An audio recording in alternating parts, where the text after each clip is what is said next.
정과형이란 어떤 체질인지 강의로 전해드렸는데요. 이번엔 정과형의 실제 치료 사례들 만나보도록 하겠습니다. 박사님, 어떤 사례가 있을까요? 네, 이번엔 이제 17살 먹은 여고생이 얼굴이 둥글고 입이 발달한 그런 정과형으로 생긴 사람입니다.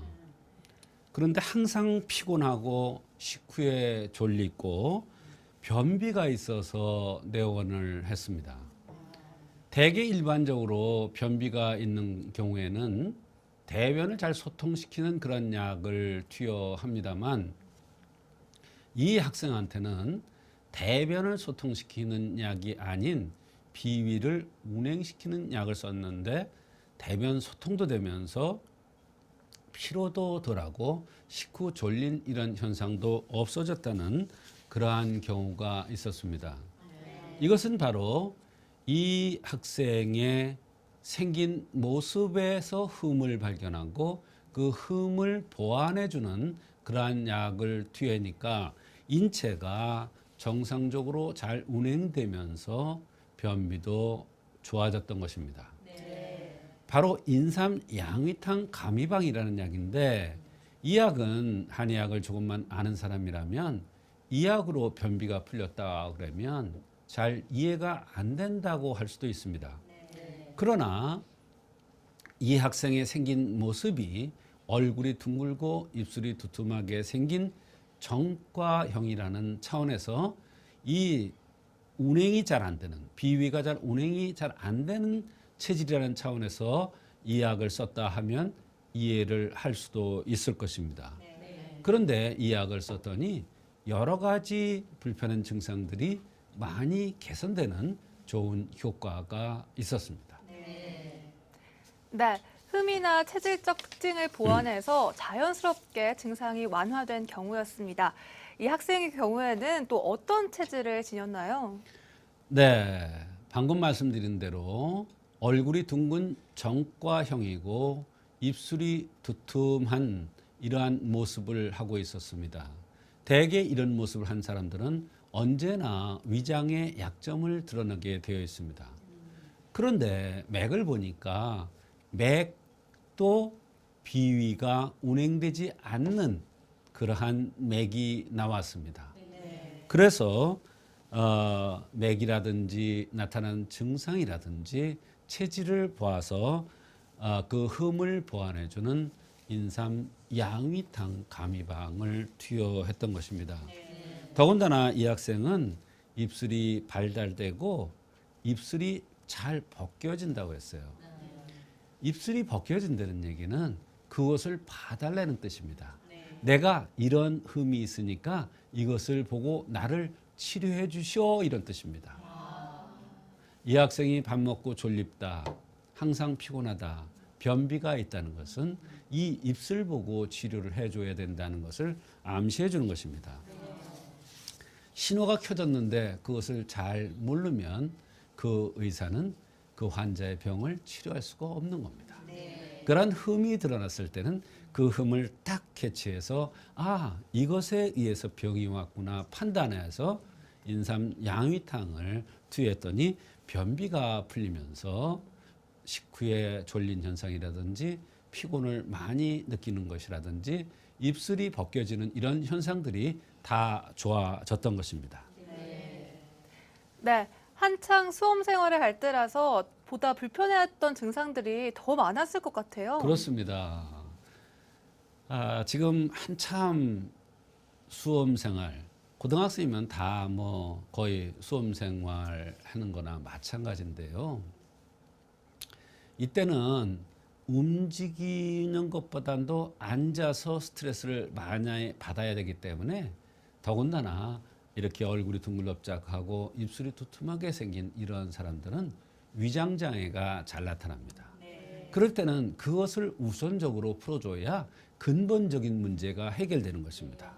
이 학생도 식후에 졸리고 특히 점심 먹은 다음에는 너무너무나 피곤하고 졸려서 아무것도 할 수가 없다고 그랬습니다. 점심 식사 후에는 반드시 그 수업 시간에 존다고 했습니다. 항상 더부룩하고 트름도 많이 나오고 잠잘 때 침을 흘린다고 그랬습니다. 엎드려서 자면서 침을 흘린대요. 책에다가. 얼마나 창피합니까? 한참 예민할 나이인데 1년 전서부터는 이유를 모르겠는데 변비가 생겼고 아랫배가 차고 이상하게 과자가 그렇게 맛있어서 과자를 많이 먹는데요. 생리 주기가 불규칙하고 생리 전 몸살 기운 같은 이런 현상도 자주 나타난다고 했습니다. 대개 이렇게 얼굴이 드물럽적하고 입술이 두툼하고 살집이 있는 그러면서 하체가 발달한 사람들이 생리 전 몸살 같은 이런 현상들이 잘 나타납니다.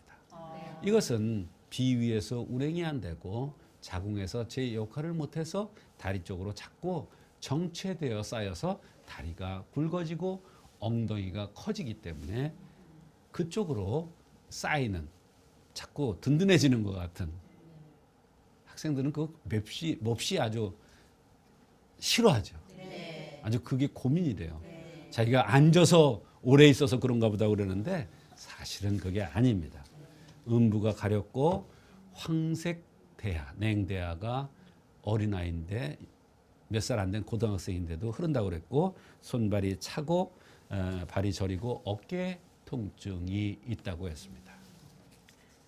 네. 잘 때 침을 흘리는 증상도 진단 시 참고할 만한 내용이 되는군요. 이 학생의 경우에는 그렇다면 어떻게 치료를 해주셨나요? 네, 잠잘 때 침을 흘리는 것은 큰 병입니다. 한의학에서는 잠잘 때는 충전시키는 때입니다. 그런 때 방전이 되는 현상이 밤에 오줌 싸는 거, 밤에 침 흘리는 거, 밤에 땀 흘리는 거, 밤에 소변 자주 보는 거, 잠 못 자는 거 이런 건 다 방전이 되는 거예요. 밤에 충전이 돼서 그 다음날 써먹어야 되는데 써먹을 수가 없어요. 그러니까 그런 현상이 있으면 그걸 우선적으로 치료해 줘야 됩니다.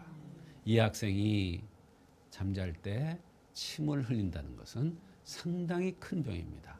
그래서 그것을 위주로 치료해 줬고 더군다나 어린아이가 냉대하가 나오고 아래가 가렵다는 것은 바로 비위에서 운행작용이 안 돼서 밑으로 진액이 새는 것이고 진액이 새니까 습해지고 거기에 균 같은 게 생겨서 가려운 현상이 나타난 것입니다.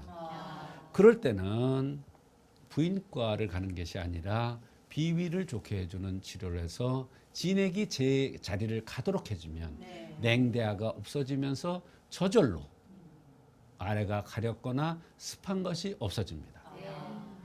그러면 몸도 따뜻해지고 몸이 가벼워지고 이상한 것은 이 어린아이가 과자를 그렇게 많이 먹었는데 이거 먹는 습관이 이 약을 먹고 나서 없어졌다고 엄마가 신기하다고 했습니다.